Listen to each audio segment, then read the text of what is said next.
Le cercle RH, le débat de Smart Job, débat quotidien. On parle de la maternité, des congés maternité, qui touchent évidemment des millions de femmes, et de la manière dont elles vont préparer leur départ et surtout préparer leur retour au travail. C'est jamais simple comme situation, parce que d'abord, il faut aussi abandonner, entre guillemets, je mets des guillemets, mais laisser son enfant à la crèche, reprendre le rythme du travail.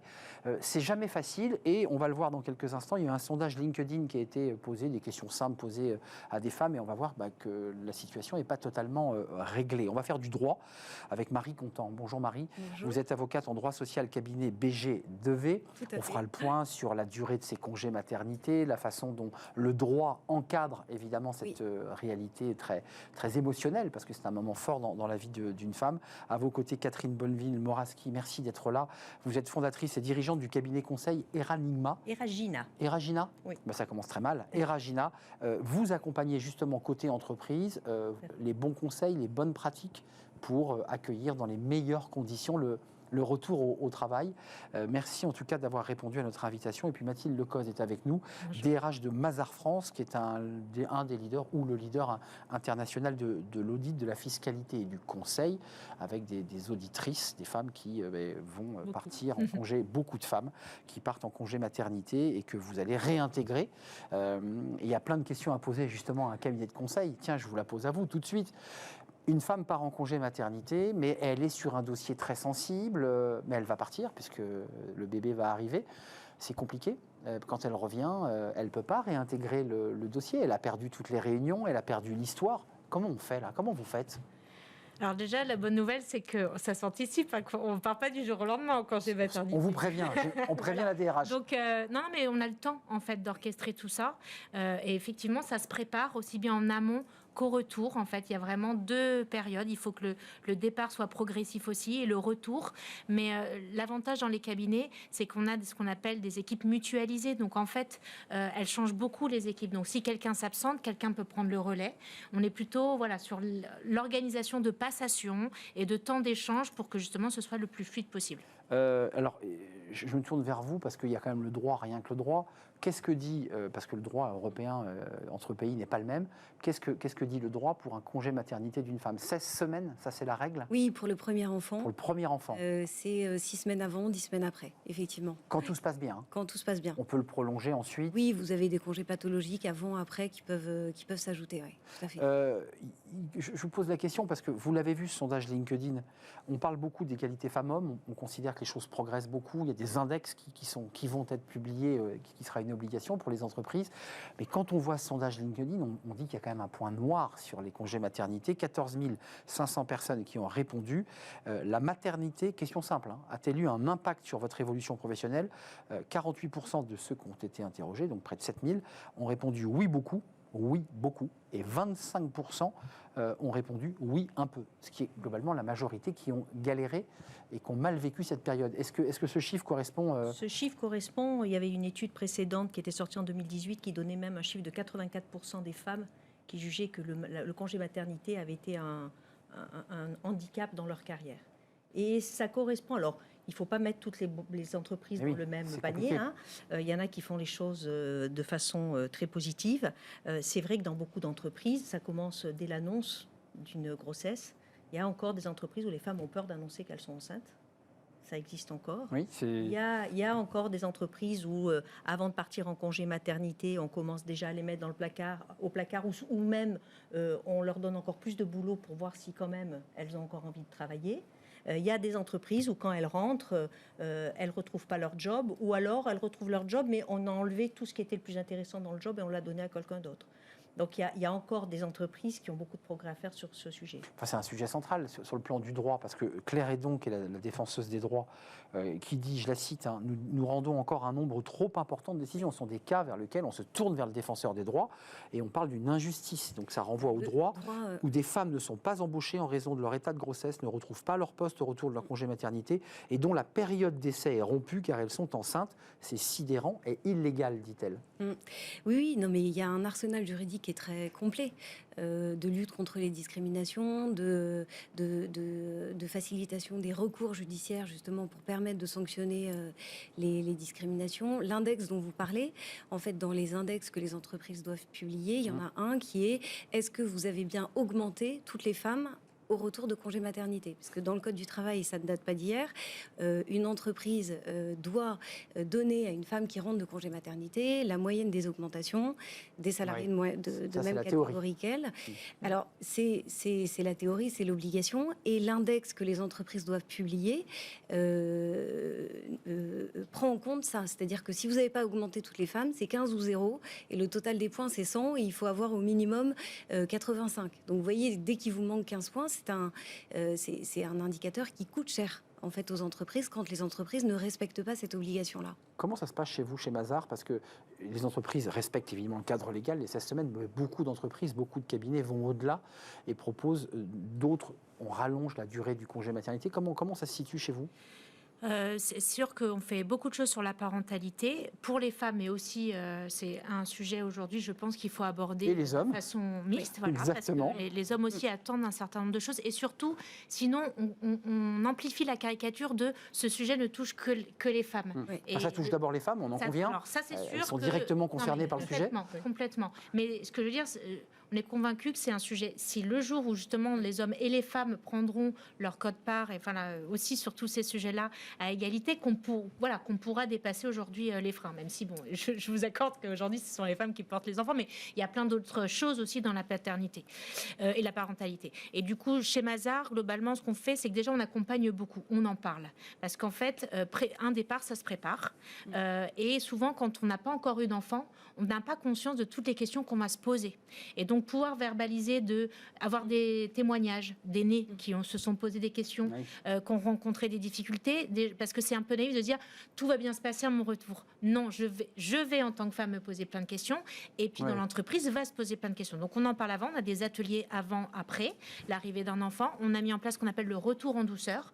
Donc quand on revient d'un congé maternité ou d'un congé parental, donc que ce soit un homme ou une femme, pendant le premier mois, on est au 4/5e, donc ce sont des jours imposés par semaine pour souffler, c'est-à-dire pour que les mamans, notamment, prennent un rythme et reviennent plus tranquillement, parce que le rythme c'est sportif. C'est un choc. La reprise, il faut prendre ses marques. Il y a vraiment un sujet de prendre ses marques. Congé maternité, vous êtes d'accord, je ne sais pas si vous êtes des mamans par ailleurs, mais c'est quand même un métier d'élever un nourrisson au départ. Quand c'est le premier, c'est une grande angoisse.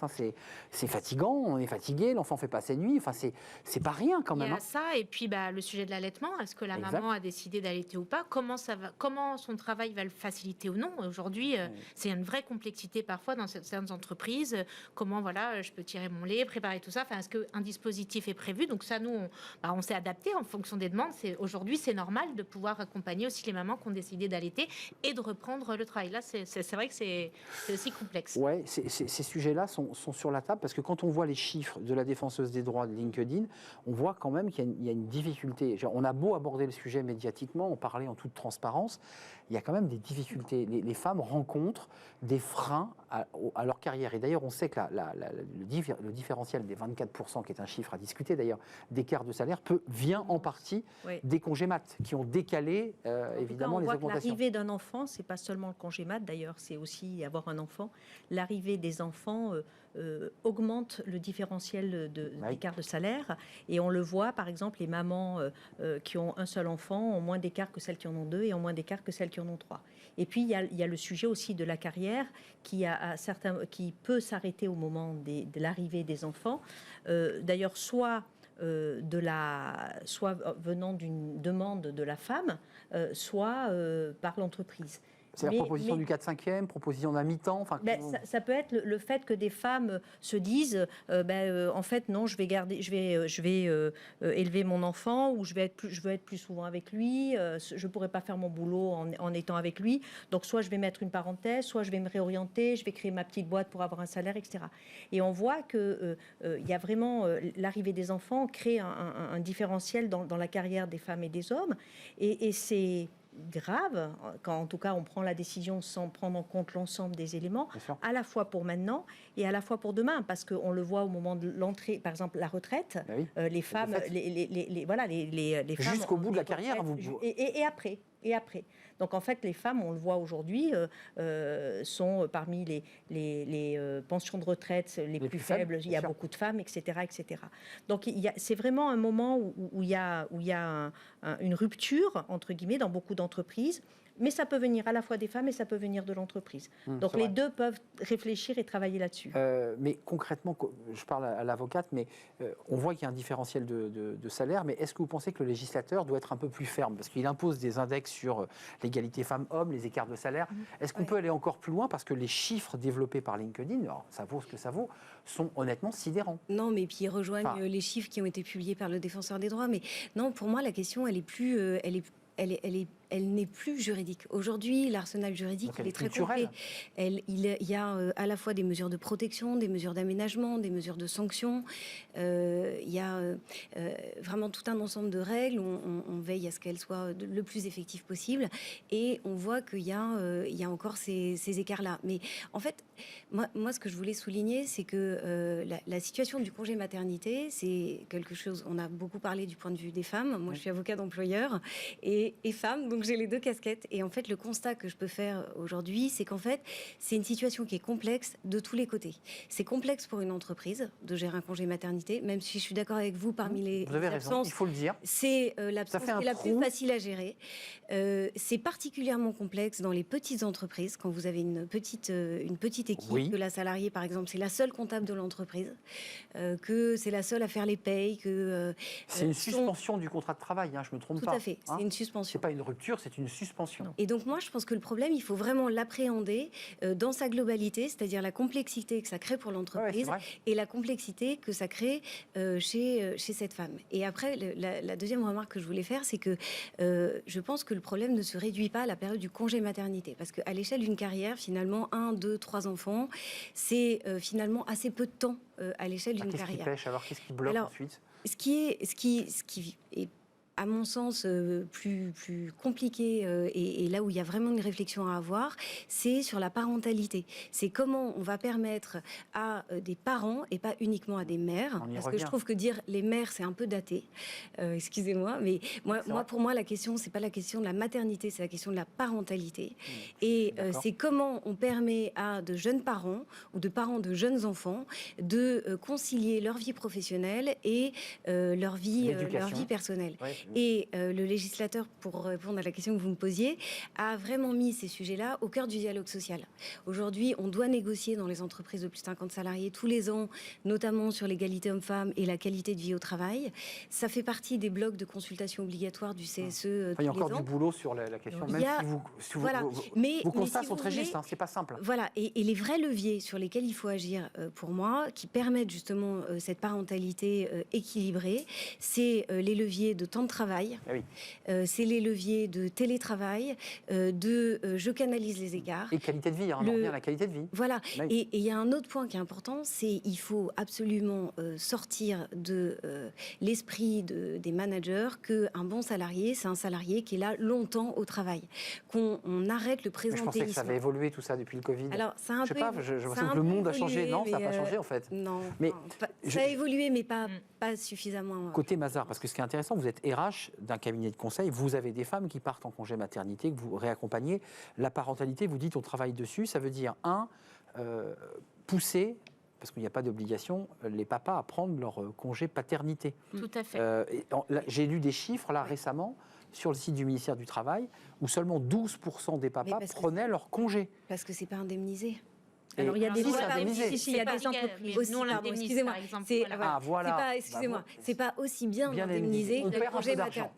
Alors sur des salaires, oui, voilà, c'est la base sécu sur des salaires élevés, la perte est significative. Oui, on peut perdre sur des salaires élevés, 1500, 2000 euros, et en effet. Et typiquement, je pense que l'engagement que les entreprises auront à compenser cette perte de salaire permettra et encouragera les hommes à prendre leur congé paternité. C'est ce qu'on fait nous parce qu'on estime, là c'est pas les femmes de nos collaborateurs ne sont pas chez Mazars, mais c'est notre façon de faire d'œuvrer à faire avancer les choses. C'est si les papas prennent, et puis peut-être demain plus d'ailleurs que la durée aujourd'hui, que justement on pourra rééquilibrer, parce qu'on ne pourra plus dire ça pénalise que les femmes. Les hommes et les femmes auront autant d'absence dans l'entreprise à l'arrivée d'un enfant, même si c'est peut-être pas pour les mêmes raisons au même moment, mais que quelque part chacun joue son rôle là-dedans. C'est juste un mot et je vous donne la parole, mais c'est quand même un trou, vous, qui êtes RH. lorsque quelqu'un part d'une équipe, on l'entend sur une petite boîte, mais on l'entend aussi sur un pôle de conseillers qui travaillent sur un gros budget, il y a un client, c'est très important. Il y a 2 femmes qui vous annoncent, et c'est tout à fait légal, je pars. Là, vous voyez bien la difficulté. Comment vous faites là? Et d'ailleurs, je reviendrai sur les résultats de l'enquête. Je pense que pour beaucoup de femmes, et moi j'ai eu 3 grossesses, donc à chaque fois c'était une appréhension c'est ça, de on est l'annoncer. d'accord. Et pour autant, jamais j'ai été inquiète de la réaction de mon manager. Ça rejoint le point que vous disiez. Vous étiez angoissée, mais le manager a bien géré. Oui, non, enfin j'étais pas angoissée de sa réaction, mais juste je savais que que ça allait foutre la merde. Voilà. En fait, on culpabilise. Parce qu'en fait, c'est vrai que ça déstructure une organisation. Ouais. Et donc, même si on est dans un climat de confiance où tout le monde va fêter ça, on sait que quand même, c'est pas la bonne nouvelle opérationnelle. C'est pas la bonne nouvelle. Et donc ça, c'est compliqué parce que c'est des longues absences. Que fait-on? On peut pas toujours remplacer quelqu'un pendant plusieurs mois parce que selon la complexité de certains postes, en fait, il n'est pas remplaçable. C'est pas remplaçable, ou en tout cas, ça va la demander connaissance, trop de temps. Voilà, donc en fait, on sait que ça va se répartir sur les autres, qui vont du coup devoir parfois assumer un surplus de travail. Donc voilà, donc dans une équipe, c'est compliqué. Et moi, si je pouvais témoigner, j'ai une équipe majoritairement féminine en RH, donc tous les 100, il y a beaucoup de congés maternité. J'en suis ravie, mais opérationnellement, c'est un casse-tête. Je vous donnerai la parole, mais je vous ai vu réagir parce que vous êtes maman aussi, et donc chacun dans son histoire personnelle raconte à peu près la même histoire. Tant parce qu'il y a une angoisse existentielle de dire en partant, ça va faire un vide dans la boîte. Et puis il y a aussi l'angoisse parfois des managers qui reçoivent mal parce qu'ils font la tête, parce qu'ils voient bien que ça va être galère. Comment vous faites, vous, dans votre cabinet? Moi, je voudrais quand même revenir sur des choses qui ont été dites. D'abord, le congé maternité. Ne confondons pas le congé maternité et la parentalité. La parentalité est très importante. Le congé maternité est un moment dans l'entreprise qui est très important. Et dans la vie il faut le gérer. Dans la vie des êtres humains aussi, qui est très important, il faut le gérer. Et on a encore trop souvent des femmes qui ont peur, qui ont vraiment peur de dire qu'elles sont enceintes. Pourquoi elles ont peur de perdre leur travail? Parce qu'elles ont peur des réactions, parce qu'il y a encore des remarques du style mais tu vas pas me faire ça, c'est pas le bon moment, et puis des comportements après une fois que la grossesse a été annoncée qui sont pas vraiment très clean, très adaptés, etc.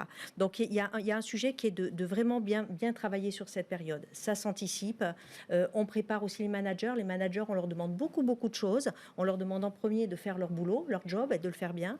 Souvent ils sont managers parce qu'ils étaient très bons dans leur métier et on les a pas formés à beaucoup d'autres choses. Aller expliquer d'humanité, de bienveillance, d'écoute. Non, mais parce que ils ont vraiment sur leurs épaules souvent vraiment beaucoup de. Non, mais on peut être un bon technicien et puis quelqu'un de ne pas savoir gérer les hommes. Donc aller leur expliquer comment on gère les hommes et les femmes, c'est quelque chose d'important. Comment on réagit à une annonce, comment on planifie certains rendez-vous pour préparer le départ. Puis pour comment le on accueille avec un visage, une attitude. Exactement. Comment on félicite d'abord avant de dire mince, tu me mets dans une situation. Une posture quand même. Voilà. Donc ça c'est la première chose. On n'est pas des outils, enfin. On n'est pas des outils, on est des êtres humains. Après, les chiffres, et Mazars est une entreprise qui est exemplaire sur le sujet. C'est bien parce que c'est pas la RH qui le dit, ça c'est très fort. Non, mais c'est vrai, exemplaire sur le sujet de la mixité d'une façon générale. Après, il faut voir que toutes les entreprises ne sont pas... D'abord, on parle très souvent des grosses entreprises qui ont des moyens. On parle moins souvent des petits qui n'ont pas des moyens. Voilà. Et puis qui n'ont pas non plus la culture de ça, qui ne connaissent pas forcément tout le temps le cadre juridique de façon précise, etc.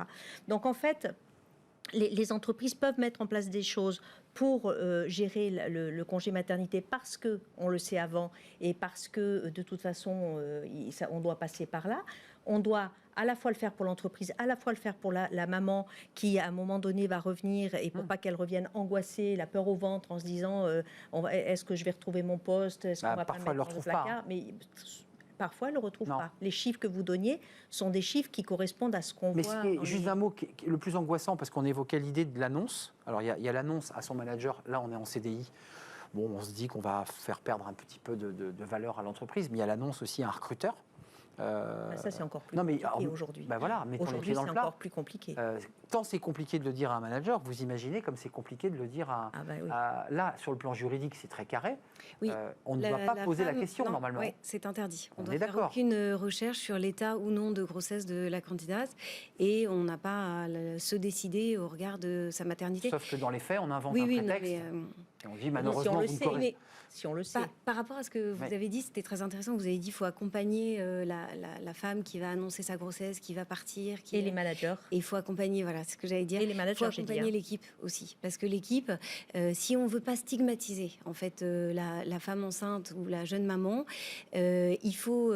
parce que quand elle ne sera pas là, son travail, on le sait, il va se déverser sur les autres. Ah oui. Elle c'est ça. va avoir des Eh oui. aménagements d'horaires. Du coup, les autres auront des horaires Bah oui. encore moins... enfin, en mode Oui, un peu plus dégradé. On ne peut pas remplacer faut- un congé mat?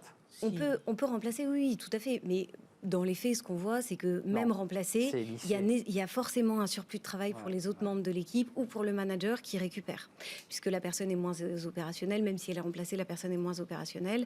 Donc il y a toujours...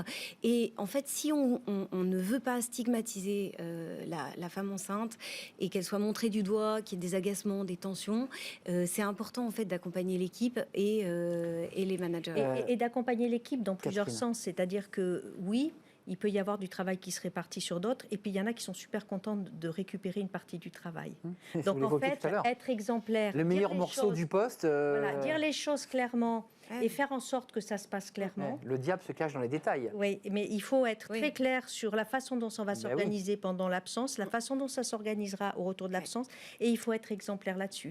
C'est-à-dire que à partir du moment où dans une Pas entreprise, si simple. Hein. c'est pas simple. Non, mais dans la réalité du C'est terrain, pas c'est simple. pas si simple. En fait, la question, c'est il faut être juste. C'est-à-dire qu'il faut, rétablir une justesse dans une situation qui est déséquilibrée par un congé maternité. Je parle à la RH aussi, mais c'est pas facile quand on est une femme de reprendre sa place instantanément après avoir vécu une période de coupure professionnelle où on a Ouais. vécu la maternité, la puériculture, la joie d'être mère. Oui, Puis mais- ensuite, vous rebaignez dans le bain de l'entreprise. Enfin, vous vous en souvenez, j'imagine. Enfin, tout le monde s'en souvient. Non, mais alors, C'est un moi- moment qui est pas simple, ce moment de passage. On est un peu dépressif, on est fatigué, Non, mais alors on n'est pas justement, bien. moi sur ce point, Non. j'aimerais vraiment. Vous n'êtes pas Ouais, d'accord non, avec mais ça? alors vraiment, mais pas du tout. Pour vous, ça a été Et, le bonheur oui, absolu. Oui. En fait, j'ai 3 enfants et qui sont grands maintenant, et j'ai un excellent souvenir de ces périodes-là. C'est une période qui permet de prendre du recul, Ouais, c'est vrai. et quand j'ai repris le travail à chaque fois, c'était un arrachement, bien entendu, de laisser ses enfants. On est d'accord. Voilà, on est triste, mais en même temps une joie de retrouver son travail, parce que quand on fait un travail qu'on aime bien, il faut. Enfin, Ouais. je pense qu'il faut arrêter C'est intéressant, de ouais. voir. Alors, je parle au travers de mon expérience personnelle, mais je pense qu'elle est pas forcément partagée par tous, mais elle est sans doute partagée. Elle peut l'être par aussi. certains, Par par certains, certaines. oui. Voilà. Allez-y, pas de fausse modestie. Quand on aime son travail, on Ouais, le vous reprend repartez. on le reprend avec plaisir. Et Et un peu transformé aussi, d'ailleurs. et voilà, et à chaque congé maternité, j'ai eu un gain de productivité qui était complètement mesurable, parce que justement, on gagne en fait Et pour le l'organisation, secret. excusez-moi. Ben voilà, c'est ça, Voilà. le secret de la conciliation maternité, parentalité et vie professionnelle, c'est justement l'organisation. Et en fait, vous êtes tellement obligé de vous organiser, d'anticiper, que ça rejaillit, ces qualités que vous développez, Dans le travail. rejaillit dans le travail. Voilà. Mathilde Lecoq, vous êtes d'accord? Parce que Oui. là, il y a- Enfin, en fait, c'est je vos pense que- expériences non, aussi qui... Ce que je constate, en tout cas d'un point de vue RH, quand j'aborde le sujet dans mon organisation, c'est qu'en fait, il y a autant de cas que de Ouais, personnes. ouais, ouais. C'est-à dire Que qu'en de fait, personnalité, chaque en fait. fois, Ouais. voilà, Ah oui. on est toutes et tous différents. Et c'est vrai que je me rends compte, par exemple, le sujet de faut-il couper ou pas couper pendant son congé maternité. Il y a des femmes qui, si elles sont coupées du jour au lendemain des accès, souvent pour protéger le congé maternité, Je le voulais- vivent très très mal. Bah, elles Parce se qu'elles sentent exclues. On est d'accord. Elles ont et envie de moi, continuer leur à mail. titre très personnel, ça m'est arrivé de me dire j'ai demandé à rester Bah oui. dans certaines boucles pour sentir encore dans l'équipe. Oui. À moi suis de d'accord. faire le choix de regarder, mais j'ai l'impression comme ça que vous m'évincez pas. Et il y en a d'autres qui disent moi j'ai besoin qu'on respecte. Très bien, le retour Donc on c'est s'adapte. pareil. Ça, c'est on En s'adapte au cas. En fait, et c'est ça qui est compliqué, d'accord. c'est qu'il faut pouvoir faire exprimer à chacune Mm. ses besoins aussi émotionnels, Ouais, c'est organisationnels. très psychologique Bah tout ça. oui, qu'est-ce qui va te rassurer dans ton cas? De quoi toi tu as peur? Et c'est Oui. peut-être pas les mêmes peurs que quelqu'un d'autre. Et donc, il faut pouvoir aussi avoir cette transparence et cette confiance dans la discussion pour mettre en place le bon dispositif. Catherine Bonneville-Moravski, je ne sais pas si vous allez pouvoir répondre à ma question, mais comme vous avez écrit un livre sur la mixité en entreprise, il y a aussi des femmes qui découvrent à travers la maternité, parfois la deuxième, voire le troisième enfant, l'idée que leur rapport au travail s'est dégradé et qu'elles vont quitter le travail. Ces ruptures ou ces coupures professionnelles font un peu comme pour le Covid, prendre conscience à ces femmes que peut-être que leur destinée, c'est de s'occuper de leurs enfants et de vivre une vie de mère à 100%. Est-ce que vous Alors, constatez ça? dans très peu de cas, ce que je constate, c'est que quand il y a des choses qui vont pas bien dans l'entreprise, le congé maternité est un catalyseur parfois. Il accélère l'envie de partir. C'est-à-dire que je suis pas bien dans mon poste, je suis pas bien avec mon manager, ou je suis pas bien, dans ce que je fais au quotidien, ou quand je rentre, c'est très tendu et je sens qu'on me fait pas confiance, etc. C'est catalyseur. Mais en tout cas, parce qu'on parle souvent aussi, quand il faut pas se leurrer, quand on parle de tous ces sujets, on fait souvent référence à des populations de cadres. On va pas regarder. Il n'y a pas que des les postes cadres. moins qualifiés, bien sûr. Bien sûr. Et dans les populations de cadres, en tout cas, je n'ai jamais vu, mais je ne suis pas statistiquement, ça n'a aucune valeur, je n'ai jamais vu une femme qui était bien dans son poste, qui avait un beau job et qui avait une voie toute tracée, dire j'en suis à mon 3e congé maternité, j'arrête ou je vais devenir... Elle veut continuer. Je sais pas quoi, elle veut continuer. On n'a pas parlé de ces femmes pour le clore, parce que le débat est à la fois, je pense, sérieux. Quand on voit ces chiffres, il y a des choses à faire. Vous êtes des actrices du sujet, et puis les RH, évidemment. Mais il y a aussi ces femmes qu'on a pu croiser dans nos vies personnelles, qui ont décidé de ne pas avoir d'enfants pour réussir leur carrière. Et vous me racontez des histoires très différentes. Vous êtes des mamans épanouies et très engagées dans vos métiers. Ça existe encore, ça ? Et c'est ça qui me questionne derrière les index et les obligations. Ça, je comprends tout à fait. Il faut l'encourager, il faut protéger. Mais ça me questionne sur l'équité aussi entre les femmes qui ont décidé de ne pas en faire...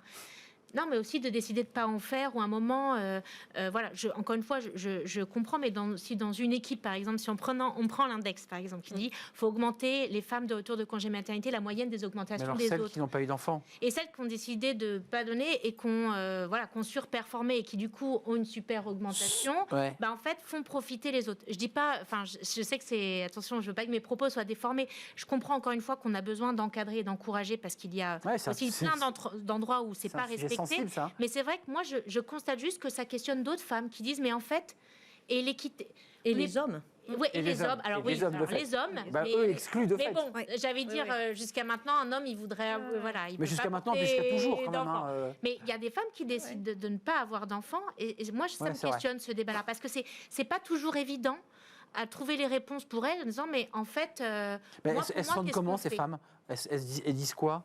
Par rapport aux déjà, il y a celles qui veulent pas, il y a celles qui ne peuvent pas avoir. On n'en parle pas non plus. C'est pas toujours j'en veux pas. Et voilà, c'est aussi je peux ne pas en avoir. C'est une grande souffrance. Et je vois tous ces dispositifs-là. Et quelque part, en tout cas, qu'est-ce qu'on adresse ? Qui ne travaillent que sur ceux et celles qui ont des enfants. Voilà. En tous les cas. Oui, les autres se retrouvent. Je vois qu'il y a plein d'autres cas où on en parle moins et qui sont aussi. Un dernier mot, Catherine. Oui, moi je voudrais dire 2 points là-dessus. Le premier, c'est que les femmes, par définition, à un certain âge, elles peuvent être discriminées. On le trouve dans les entreprises, même si elles n'ont pas d'enfants. C'est-à-dire qu'on embauche une jeune femme de 28 ans, on se dit, bon, dans les 4 ans qui viennent, je vais avoir un congé maternité. Qu'elles en veuillent, qu'elles n'en veuillent pas. Avez-vous des enfants, là, il faut répondre. En principe, on ne doit pas poser cette question, mais même sans la poser, la question, il y a une tranche d'âge où il y a un poste de directeur régional commercial qui se libère, on se dit, bon, la femme, là... Il faut être subtil, on ne pose pas la question en direct. Mais voilà. Donc, elles peuvent être discriminées, même si elles n'ont pas d'enfants. Et la deuxième, pour répondre à votre question, le deuxième point, c'est que moi, en tout cas, dans ce que je vois arriver des femmes, c'est ce qui se pratique déjà pas mal aux États-Unis, où les femmes voient l'âge passer et puis elles préparent pour pouvoir après elles font congeler leur ovocyte pour pouvoir être enceinte plus tard. Moi, j'ai commencé à en entendre parler en France. En disant c'est pas le bon moment, donc j'attends et je veux pas que l'horloge biologique m'empêche d'eux. Donc, c'est pas, je ne l'ai pas vu de façon fréquente, mais récemment, j'ai eu le cas de 2 personnes, deux femmes qui m'ont dit ça. Merci à vous 3. C'est un sujet, d'ailleurs, que vous avez ouvert un autre pan du sujet pour celles qui ont des difficultés, ne peuvent pas en avoir et ne souhaitent pas en avoir. C'est un autre sujet, d'ailleurs, c'est peut-être le législateur là, qui éclairera ensuite la loi. Merci à vous, Marie Contant, d'être venue. Vous êtes avocate en droit social, cabinet BG Devet. Merci de nous avoir éclairés. Merci à Catherine Bonneville-Moravski. On a vu la couverture de votre livre, édition Ellipse, qui est sorti en 2022. Oui. C'est un livre tout frais, sans questions-réponses sur la mixité en entreprise. Et merci à Mathilde Lecoz d'être venue nous éclairer sur sa vie aussi, parce que c'est un mélange aussi entre vos expériences personnelles. Les deux, mais de fait, DRH de Mazars France, exemplaire, nous a dit Catherine sur ce plateau, sur ces sujets. Restez avec nous, on termine avec Fenêtre sur l'emploi. On parle des tendances recrutement, version été 2022. C'est tout de suite.